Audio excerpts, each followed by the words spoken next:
I don't have to go to the gym today. Done my exercise. Goodness gracious. Here we go. There we go.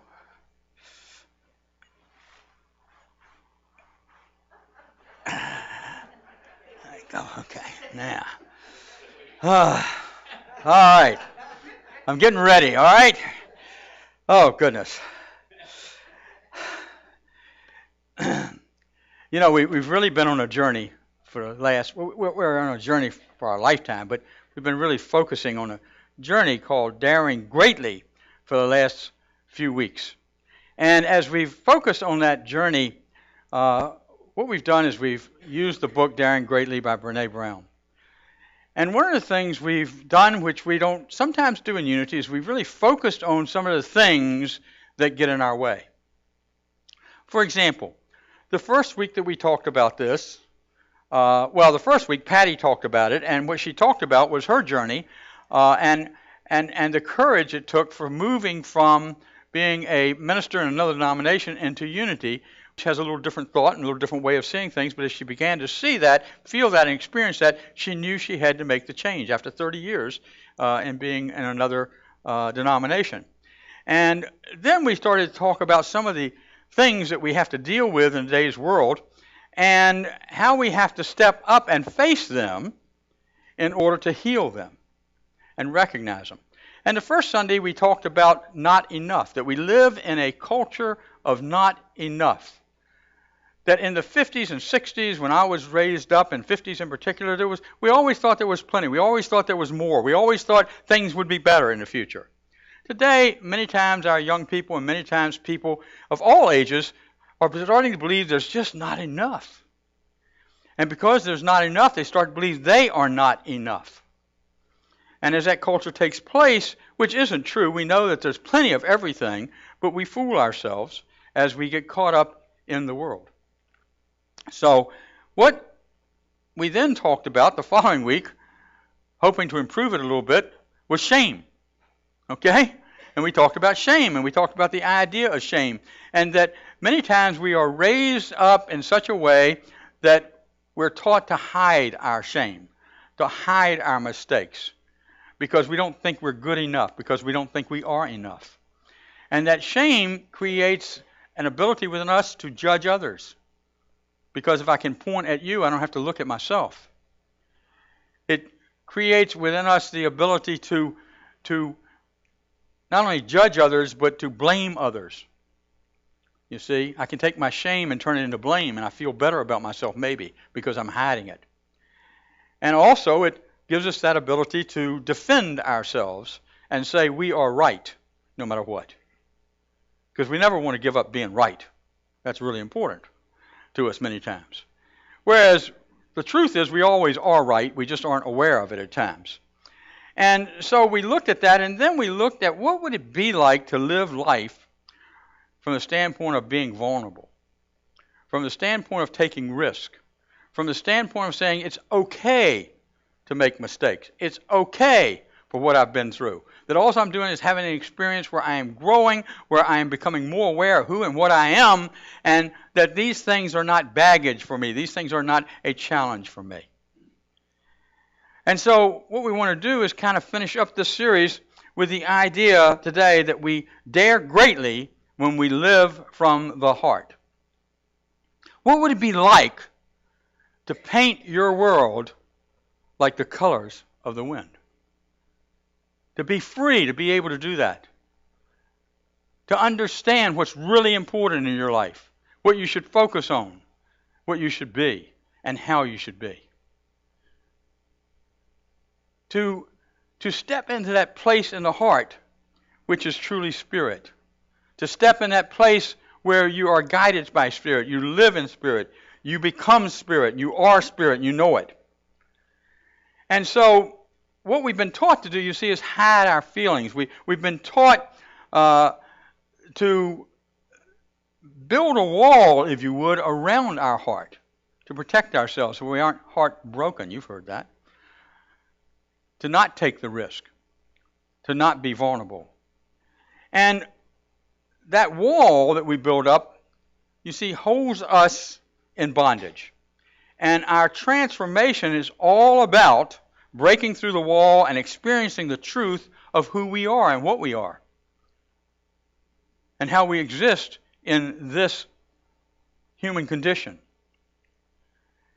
And so we ask the question, how do we build that wall, and what effect does the wall have on our sense of connection with God, Spirit, the I Am, the divine self, or the superconsciousness? And you see this picture up here of superconsciousness. And one of the things that Michael Singer really impressed upon all of us who were attending, this is a group of Unity ministers mostly, who were attending this conference, was that we are awash, if you would, in spirit.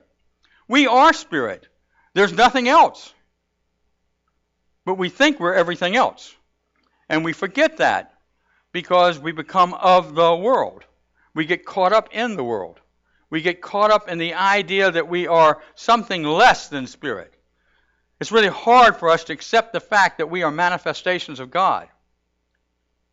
You've heard me say, I am because thou art, meaning spirit, God, divine mind, whatever you want to call it.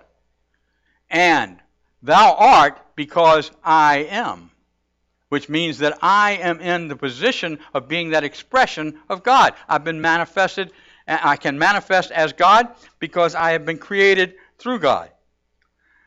And as we look at this definition of superconsciousness and how it shows up, what we remember is that we really define that superconsciousness as the divine expression, if you would, in the universe. That we are a piece of that. We are a part of that. And that's what we truly are. I mean, if we're created in the image of God, and God is spirit, and God is energy, and God is all there is, and God is unconditional love, it would seem that we'd be pretty satisfied just being that. Because that is what we're brought here to do. That's our purpose, really. And there are other things we have purpose for, but the real purpose is to be that manifestation of the thou art. To experience that and to live in that. And yet, many times as we start our spiritual journey, or as we become aware that we need to start our spiritual journey in a different direction, what happens is we can sometimes forget who we are. And so we ask the question, how do I connect with spirit? How do I connect with the God in me? How do I connect with the Christ within? How do I connect to that superconsciousness that is part of me? And you know what? It's the wrong question. The better question is, what is keeping me from being connected with the source of my being? What is blocking out on a day-to-day basis, a minute-to-minute basis, an hour-to-hour basis, that idea that I am less than, that I am not God in manifestation, that I am not that which has been given the dominion over all things from the beginning, and therefore, in giving me dominion over all things, what Spirit was saying, which that source which created me is saying, is that you are in charge of your world. And the way to live that is to live it through Spirit, through that which created you. And as we look at that question, what we come up with is that you and I create baggage. And what that baggage starts to look like is a number of things. And it keeps us from being connected from our source. Okay? You recognize some of that? Yeah, you see, we can see it because we see ourselves sometimes in it. So, I got a question. Danny, would you come up front for a second, please? I forgot to bring something up front. Would you just come up here? There's a bag down here that I forgot to bring up. Would you bring it up for me? Right over here. Just bring it up for me, sure. Thank you. Yeah.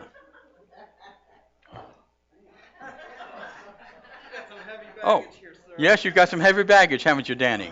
Yes. I'm not picking on you, but I am. Anyway, now, let me ask you a question. If all this week you had to carry this around holding it just like that, then you had to put it in bed when you're sleeping, you get some rest, and you get up the next morning, you carry it around again. And you carry it around again. Would you enjoy that? Probably not. Probably not? Well, is it possible that this represents the emotional state that many times we're in? We're carrying our emotional baggage around, right? Mm-hmm. Okay, so you just hold that for a second. You're doing a good job. You won't be all week, okay? But there are some things in here. See, he's beginning to enjoy it already. Here is some baggage we carry around. It's called dollars. It's called financial concern. Now, anybody here never worried about money? Oh, come on, there's got to be somebody. All right, we had one in the first service who later said I wasn't telling the truth. But anyway, so we get all caught up, you see, in our finances, and it carries baggage with us. And the more we worry about it, the heavier this stone actually becomes. And then the next thing that happens, or another thing that can happen, is that we get caught up in, let's see, oh, this is a big one. It's called failure. Do you feel like you're allowed to fail on your job? Do you feel like you were allowed to fail when you were in school? Do you feel like you're allowed to fail in the community? No, because of the fact that we see failure incorrectly. Now, do you feel like you're allowed to experience things so you can learn? Oh, you see the difference? It's the same thing. Some people would point and say, you're failing, where you're learning from an experience of how to live life better, of how to be better, of how to think more clearly, of how to be more creative. And then, let's see what else is in here. There's a lot of them. You feeling a little lighter now? Okay, good. Oh, this is a good one. Hear him? He read it, okay? Divorce, okay? Divorce. Now, a lot of us have been through that. Vicki and I have been through that. And it's not a joyride. It's not a joyride for most people. Some people do a better job of it than others. Vicki did a much better job than I did of going through divorce. And so, therefore, we carry this with us.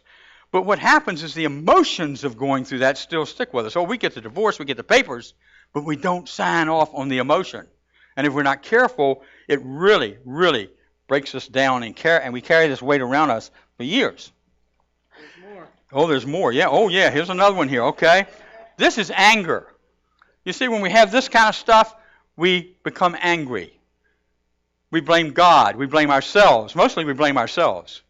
We blame others around us because we get so angry and we're not willing to let go of it sometimes. And yet there's nobody here who would say, oh, I really enjoy anger. It's so much fun. Right? No, we don't. But what happens is that we still carry it around with us because we want to own it and because we want to own our story. We become what it is that we're angry about if we're not careful. Now, I want to tell you there's a solution to this, so don't get too torn up about this, okay? And then the last one here that I have, and there are a lot more, is shame. We talk about that. Shame turns to blame. Shame turns to judgment. Shame turns to the idea that I am better than you are. Shame says, I'm right and you're wrong. The whole time, we're having those feelings because we feel inadequate, because we have things we want to hide. Is there anybody in this room who's so open that somebody knows everything about them whatsoever, every thought they've had, and every idea they've had, and everything they've ever done? Oh, Sue thought she was the one, but no. Okay, anyway, so what happens, you see, is we have this baggage. Now, it's pretty light, isn't it? Now, I got another one for you, and I'm just wondering if you would take this one. Watch out. Oh, yeah, good. You're a good actor, okay? We didn't rehearse this, you can believe that. Anyway, let's open this up and find out what's in here. So the other thing is, would you rather be like this, if I can get it out, yeah, here it comes, which says, you're so special. Would you like to see life that way, that you are so special? Okay, and there it goes, yeah. Oh, I thought it was going to pop there for a second. Oh, there's our heart, that's okay. So, Danny, thank you so much. You did a good job, okay? Appreciate you. Thank you. And so we have this baggage that we carry around. We do it, and what we need to learn to do is to release the baggage. It's what's in the way of us experiencing Spirit all the time, day in and day out. So the real question is, how do I release this? How do I let this stuff go? And the answer is going to surprise you. It's not an exercise you do. Because we fool ourselves. I'm going to make it an affirmation. I will never be angry again. I affirm that I'll never be angry again. Well, that's a negative affirmation, but anyway. You know? And next week, tomorrow, 10 minutes from now, I get angry about something. So it doesn't always work. So what I would suggest to you is a better way to do this. The first thing is to give up thinking you are in control of the world. Wow. Wait a minute. You teach us in Unity that we're in control of our world. We create our world. I think there's some truth to that. But you aren't in control of the world. I mean, this world was created, they're saying now, about 13.8 billion years ago.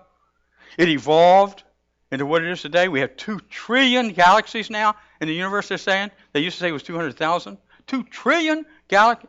You think you created all that? Do you think you're in control of that? Do you think you're in control of whether or not somebody drives down the street and swipes the side of your car? Certainly not. We're not in control of that. How we manage it is different, but we're not in control of it. So we need to give up the fact that we are in control of our work, our world, that we're in control of what happens on the job, we're in control of what happens in our educational system, we're in control of all those things. We are not in control, but we can have an effect on them. Please don't misunderstand me. The second thing is, this is a hard one. Ignore self. Ignore yourself. Michael Singer said this: when you stop looking at you, you can enjoy everything around you. And he said at the beach, if you look at yourself, you'll never see the ocean. And you and I are like that ocean. You see, you and I are, in spirit, we are that drop of the ocean. We are a wave in the ocean. We are the ocean itself. That's what we truly are. And as the ocean, in essence, as a symbol, what we are is we are able to experience life when we stop looking at ourselves from an ego standpoint and see the truth of ourselves as spirits of manifestations of God. So we have to ignore self, because that gets in the way. We fool ourselves. And if you have any shame in you, any blame in you, have any kind of stuff in you that's a drama, and don't think you do, you're fooling yourself. But again, we can let go and release this if we do the right things. The third thing, and this is really important, is right this minute, right now, start leaning into every experience you're having in life. When you go to work tomorrow, for those who are not retired, go to work and lean into the experience. Be a part of the experience. Be enfolded into the experience. And remember that you are God expressing. That God is your source for thought, for creativity, for everything that you need. And it exists within you. And so as you step into that, what happens is that you don't create any more bondage. You see, it's our perception of the experience that says and holds me in bondage. And what we learn to do, and this is in the Course in Miracles this morning, is you should thank God for what you really are. The children of God are holy, and their miracle honors their holiness, which can be hidden but never lost. This hides our holiness. This hides our spirit. This hides our heart.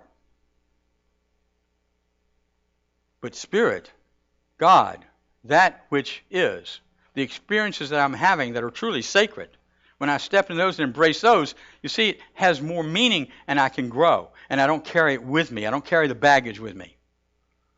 That's a really important difference. Because you can get rid of one thing and continue to think a certain way and you pick up another one. Now you've still got more baggage. As a matter of fact, you even got more baggage. Now as you learn to do that, what will happen is the baggage that's already there, whatever's most important will come up to the surface automatically. It'll just rise to the surface. And as it rises to the surface, what we know is that the power it has over us disappears. That's an automatic. We're created that way. We don't have to think about it. We don't have to figure it out. We don't have to go around and say, now, I'm thinking about this now. When is it going to disappear? The experience will still be there. The power it has over us and our emotions will dissipate, will be gone because we've revealed it. We've looked at it. And we've said, yes, that's an illusion. And I choose to perceive it differently. And then the fourth thing, and Michael Walterman, I think his name is, who spoke to us, neuroscience, who spoke to us about 2 weeks ago. Vicki and I were at a conference. And then last week at the conference, Michael Singer said the same thing. And they said that in order to free our ego, in order to allow ourselves to embrace and be in the experience, we have to schedule several times a day time for prayer and meditation. Be disciplined with prayer and meditation. Some of you get up and you do an hour in the morning, and that's just wonderful. But you know, if you're going through the day and you get about 8 hours away from that, something happens and boom, all of a sudden you're back where you don't want to be. So you set intentions. And the intentions help us to say, oh, this is where I really want to be. So after meditation in the mornings, what I like to do is set intentions of what my day is going to be like. When I meet with somebody, if I got somebody on a schedule, what's it going to be like? What are we going to share? How are we going to open up to each other and love each other? That's an intention. When I get in a meeting that's not happening, you see, I'll go, oh, wait a minute. Richard, you're off base. Come back. Now, the other thing we need to do, though, is every hour, and I just suggest this to you, take your iPhone, whatever it is, and that you carry with you, and on the calendar, schedule every hour of the day for the alarm to go off and to remind you to stop and to pray and meditate for 1 minute. Pray and meditate. You might be in a meeting when it happens. It goes off. Put it on silent vibrate. It goes off. You can stop for a second, for a minute maybe, especially if somebody's just talking away, you know? And you can feel what it's like to be in that moment, and you can, again, have the intention that it's not about you, it's not about anything other than Spirit manifesting through you and flowing through you. As you do that, this baggage will come to the surface and will dissipate. It will have no control over you because Spirit is power. Spirit is love. Spirit is understanding. Spirit is will. Spirit is strength. What else do you need? You don't. And every cell in your body knows the truth of that. And as you take that moment, just that few moments, to meditate, it will bring you back to center. And it will carry you for the next hour. And so we become disciplined about prayer and meditation. You see, when you control your mind, you don't have to control the world. You don't even have to think you do. When we free ourselves from the self, the focus on self, what we're doing is we are eliminating ego. We're letting go and letting God. As you do this, as you dare greatly to live from the Spirit of the heart, to literally paint the color of the wind, as the choir sang, to recognize your oneness with everything around you. You are one in this moment with each other, whether you're aware of it or not. You are one with the world, whether you're aware of it or not. You can't change that. All you can do is eliminate the stuff that gets in the way of your awareness, of the truth of who you are. You are God's creation. You are perfect just as you are. We just get hiccups from time to time, indigestion from time to time by being in the world. And we can let that go. That's the beauty of this. We can let it go, and we can let this baggage go. And as we do so, it will transform our whole life. Jesus said, I am the truth, the way, and the life. You are the truth, the way, and the life. And the only way through this life, with peace and joy, is to eliminate the baggage. Don't take yourself too seriously. Let go of the ego. Pray and meditate on a regular basis. When you do that, you will be living in consciousness super consciousness. And what will happen, this is really important as I close this up, you don't attract what you want from your scars, you attract what you want from spirit. Think about that. When I feel wounded, when I feel hurt, when I feel like this baggage, and I step in and I take advantage of the law of mind action. You know what I do many times? I attract what I don't need because I think it's going to make me happy. Whereas if I am attracting through spirit, which you are, then I will attract the desires of my heart that Emily Cady talks about in Lessons in Truth. And those desires will be the truth of who you are. Thank you.